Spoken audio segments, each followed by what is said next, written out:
Jodi a, je vini avec une autre vidéo pour nous. Vidéo jodi a, c'est nous aller laver cheveux nous. Après me fin laver cheveux, moi pral préparer un jus pour cheveux. Donc, cheveux en sale, il y a 3 semaines là, depuis cheveux à pas laver. Donc, nous allons faire ça. Mais avant nous faire ça, nous préparer un jus.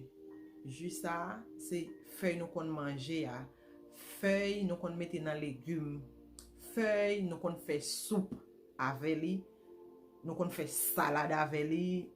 À l'époque, dans n'importe fait tout aller, ou pas capable de joindre laitue, bien décoré avec cresson, oignons, blablabla, yo fait salade avec. De nos jours, moi au moins utiliser, moi pas connaître pour qui ça. Donc moi même mon style manger, mon style préparer pour cheveux. Donc ou même qui gen cheveux naturel ou ka toujours faire parce que cheveux nous besoin soin. Si ou préparer visage ou pas préparer cheveux, laver mes à terre. Laver mes à terre. Si whatever produit ou prend pour visage ou faut cheveux clean. Début cheveux pas propre, facial, masse, tout ça météo pas marcher bien. Ou ka wè marcher bien mais yo pas marcher bien parce que cheveux en sale. Ou ka bay tête ou défi ça, dit bon après de jodi a moi pour laver cheveux chaque 2 semaines. Sou pas ka faire chaque 2 semaines, faire chaque 3 semaines. Bay tête ou en orientation, dit m'pa quitter cheveux me fait 3 mois sans laver. Non.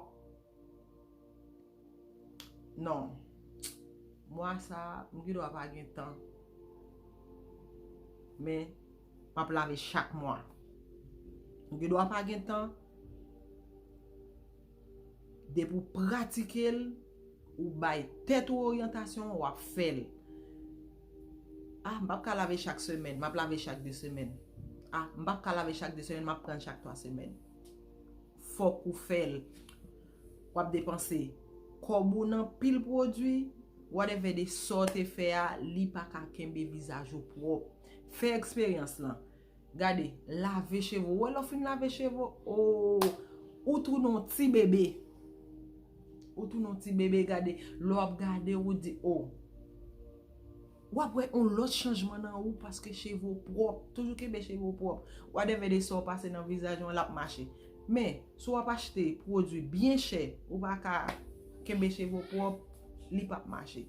Donc ou même qui gon ti moun sou laver cheveux ti moun nan ou prend cresson ou bien pilel ou bien blender ou mette ti de l'eau là dans ou blender les ti moun nan l'on fin laver cheveux ti moun nan ou bali massage ou tresser ou fini. Donc moi même moi pral laver cheveux, m'lem fin laver cheveux, m'a bali jus cresson, m'fini avec m tresser li pa gen aucun effet li pa gen aucun sent li pral bay dans tête moi. C'est fini. Donc ou même al faire pour petit tout, faire pour mari ou parce que ne ka perdu cheveux là bon ou même botte tout. Botte moi t'es pauvre en pile, moi commencer à riche. Donc ou même al fait pour là. Al fait pour là la marché pour on a ensemble pour na louer qui ça comment moi pral préparer. Jus cresson pour mal faire. Ou même quand regarder vidéo ça, kounya là, partager le ba aux amis, inviter aux amis, inviter aux familles, inviter aux sœurs, inviter aux frères, venir dans famille ça pour nous faire sel. OK, guys?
Ok guys, on fin lave cheve ya. Cheve ya fin lave. A tout bleu. Kounya la. Ça c'est jus cresson mwen. Mwen pral aplike li nan cheve ya. Apre sa, mwen pral dresse yo, mkite yo kon sa.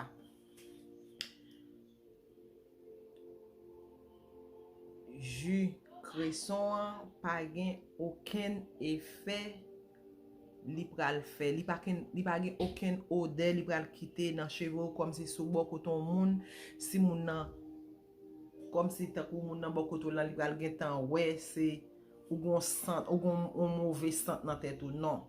Jus cresson li pa kite aucun vieille sent nan tête ou. Donc ou même qui gon cheve kap kase, ou même qui gon cheve qui pas bien nourri, moi conseille ou fin laver cheve ou badigeonner ensemble avec jus cresson, lap utile cheve, lap utile tout ou même l'op gade cheve ou ap satisfait de li. Gen moun kap gade cheve qui pas satisfait. Moi ou même satisfait de cheveux. Ni lem de kon met permanente, sou ap gade cheve ya, wap remen. Ni lem pa met permanente, toujours même bagay la. Donc, sou gen yon petit ou, qui pépin, ou bien qui, ou juste lave cheve ti moun nan, ou pa metan yen la dan anko. Mwen ka konseye ou, avant lave cheve ti moun nan, nan légumes ou pral faire manger ya. Prends 2-3 branches cresson. Blendel, le ou fin lave cheve ya, passe yo la dan. Bay cheve ti moun nan massage, bal massage, tresse yo. Tresse yo ou fin. Ou va pral besoin rincer long ou just quitter la dan ou rincer comme si ou te fin et comme si ou te fin lave cheve yo, lave cheve ti moun nan. Ou mettons ou tresse le ballon pommade ou tresse le ou fin lave cheve ti moun nan ou fin spray li ou bien si c'est pilo ka pile jon ka fait là on it fin mette la dan ou fini. Moi même ça m'bral fait là m'a pon it fin passer là m'bali un petit massage après ça moi fini ensemble avec elle. OK?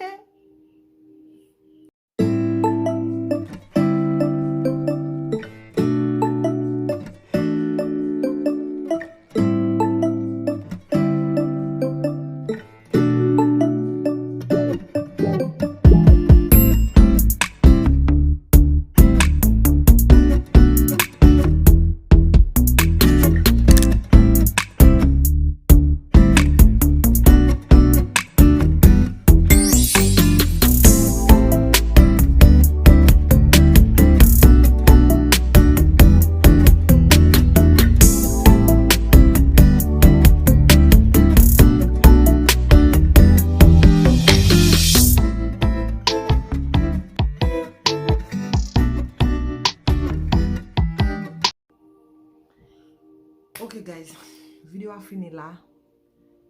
Ou même qui pral pratiquer, wap jen résultat. Allez c'est. Oh, allez c'est. Les moins du allez c'est. Donc, on connaît grand pile moun yo plus remet comme si takou bagay qui facile, comme si takou ou aller dans pharmacie ou acheter ou bien ou aller online ou acheter un produit yo du à telle base. On est acheté. Donc moi conseille ou aller essayer ni pour petit tout bon tête ou qui pas ka pousser. Allez essayer. Il va coûter un pile cob. Il va coûter un pile cob non? Il va coûter un pile cob petit chéri doudou. Il va coûter un pile cob. Donc merci pour même qui a regardé vidéo ça. Merci pour même qui pral share ba on l'autre. Merci pour même qui pral pratiquer pour tête ou pour petit ou pour sœur, pour mari ou pou cheve marou kapi, suyav. Ok, merci paske pou mèm ki te gade video sa. Ok, na wè pou l'autre vidéo pareil. Ok, merci guys.